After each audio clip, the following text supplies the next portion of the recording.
সারা দেশে বিশেষ অভিযান অপারেশন ডেভিল হান্ট চলছে। রংপুরের খবর জানাতে সরাসরি যুক্ত হচ্ছেন সহকর্মী আশিকুর রহমান।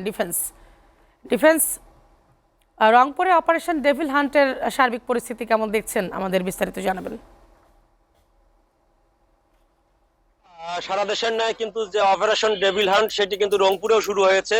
আমরা দেখেছি যে গতকাল রাত 12টার পর থেকে পুলিশ, সেনাবাহিনী, র্যাব এবং গোয়েন্দা সংস্থা যে ডিবি, ডিএসবি তাদের যে যৌথ সমন্বয়ে তারা মহানগরের বিভিন্ন পয়েন্টে চেকপোস্টে বসিয়েছিল এবং এই রাত 12টার পর যারা বাইরে বের হয়েছে তাদের সেই মোটরসাইকেল, অটোরিকশা, প্রাইভেট কার তারা তল্লাশি চালিয়েছে। সেই সাথে জেলা পুলিশ সূত্র যেটি জেনেছি যে মহানগরের বাইরে রংপুর জেলাধীন যে থানাগুলো রয়েছে সেই থানাগুলোতেও কিন্তু টহল এবং তল্লাশি কার্যক্রম গেল রাত থেকে শুরু করেছে কর্তৃপক্ষ। একটি কথা বলে রাখি রূপা, যে ৫ আগস্ট পরবর্তী জুলাই বিপ্লবে রংপুরে কিন্তু অনেকগুলোর মামলা হয়েছে, তার মধ্যে হত্যা মামলা এবং এই যে আন্দোলনে দমন করার জন্য মারপিট করা, নির্যাতন করা, এই মামলাগুলো যেগুলো হয়েছে সেই মামলার কিন্তু অসংখ্য আসামি রয়েছে।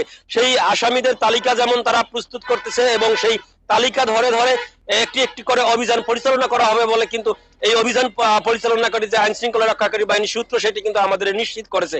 গেল রাত্রের অভিযানে এখন পর্যন্ত কোনো গ্রেফতারের খবর পাওয়া না গেলেও আইন শৃঙ্খলা রক্ষাকারী বাহিনী যেটি দাবি করছে সেটি হচ্ছে যে গেল রাত থেকে তারা যে তল্লাশি কার্যক্রম শুরু করছে সেটি কিন্তু দিন বাই প্রতিদিন তারা এটি আরো কঠোর অবস্থানে যাবে এবং এই অভিযানকে সফল করতে এবং এই অভিযান যে লক্ষ্যে শুরু করা হয়েছে সেটিকে সফল করতে তারা বদ্ধপরিকর। আরেকটি তথ্য দিয়ে রেখি যে মহানগর পুলিশ এতদিন একটু ঢিলে ভাব দেখলেও কিন্তু আমরা গতকাল রাত থেকে দেখেছি যে তারা মোটামুটি ভাবে মাঠে নেমেছে এবং এই যৌথ বাহিনীর সাথে সমন্বয় করে তারা বিভিন্ন স্থানে তাদের যে দায়িত্বপূর্ণ এলাকায় সেই তল্লাশি কার্যক্রম। এই ছিল রংপুরের সর্বশেষ অপারেশন ডেভিল হান্টের সর্বশেষ তথ্য। রূপা।